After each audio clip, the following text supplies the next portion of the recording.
In this video, we will be learning about sales. There are two kinds of sales process in here. We have the sales order process, then we have the point of sale. First, let's take a look at the sales order process. To execute the sales order process, you find the menu called New Sales Order. This can be found under the main menu and can also be found under the sales menu as New Order. Now let's execute the sales process. To do that, you click on the New Sales Order button. This will display a set of fields for you on the dashboard. To the left side of the dashboard, we have a field that displays a list of all the items you have available for sales. It displays it with the total available number of that item. We have about 200 for Panadol. Then for paracetamol, we have about 300 available.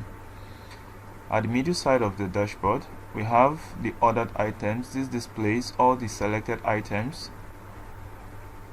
their price, quantity, then discount value. While on the last hand side, we have the confirmatory end, where you could put in your additional comments, then confirm your order. So to execute a process here, we select an item. Let's say we select the two items. You could take notes that it appears here on the ordered item point. If I click on paracetamol, same thing appears here. You could go further to modify the quantity by clicking on the value directly on the quantity. This will make the field editable. When you're done editing, you click on the save button. I do the same for paracetamol. I save. If perhaps I need to remove the item, all I need to do is to click on it, then delete. It takes the item away.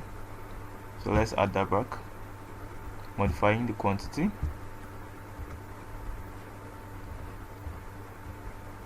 Then save. Next, I need to select my customer. You could either create a new customer, or you could use customers that has already been created in the system before. So these are my own predefined, already created. When I'm done with that, I add my comments. Then I confirm the order.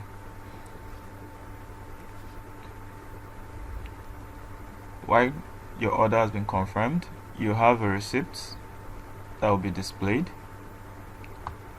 You could either print a POS preview or an A4 size preview for the customer. Take note that the available quantity of the item has not yet been reduced. That is to say, this transaction has not yet hit our financial balance yet.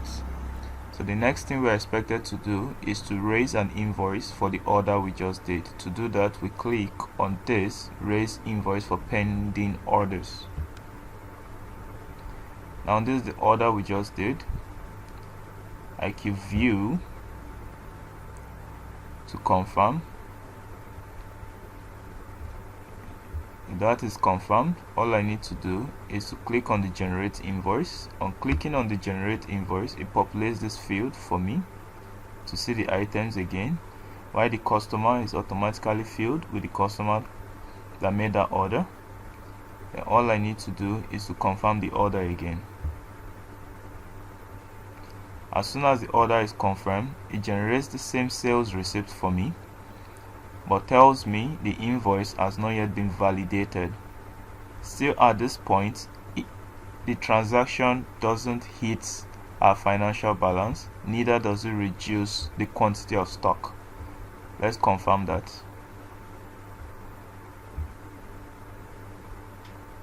You could see we still have 200 as our initial stock, 300 here, but in the little bracket here, that's to tell you we have an order that's reduced the stock by 15.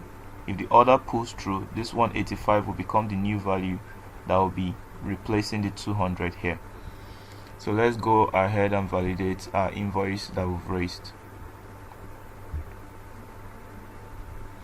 Now this is the invoice that was raised. The next thing I expected to do is to highlight it. then validate the invoice. So you can see here, validate invoice, it says the process cannot be reversed. Please ensure that everything is okay before validating. So if you are sure everything is okay, you click on the validate invoice now. At this point, the next thing we're expected to do for our stock to reduce, the customer has to pick up the item. So there we do that by clicking on the waybill. So we need to generate a waybill for the customer. Here you input your invoice number.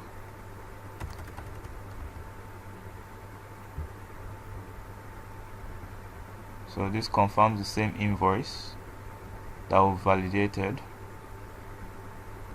If you've confirmed it, at this point you click on save waybill. When this is done, our inventory will be reduced, and finally our financial balance as well has been hit. So you can see the inventory has reduced to 185 and that of paracetamol has gone to 285. Thank you.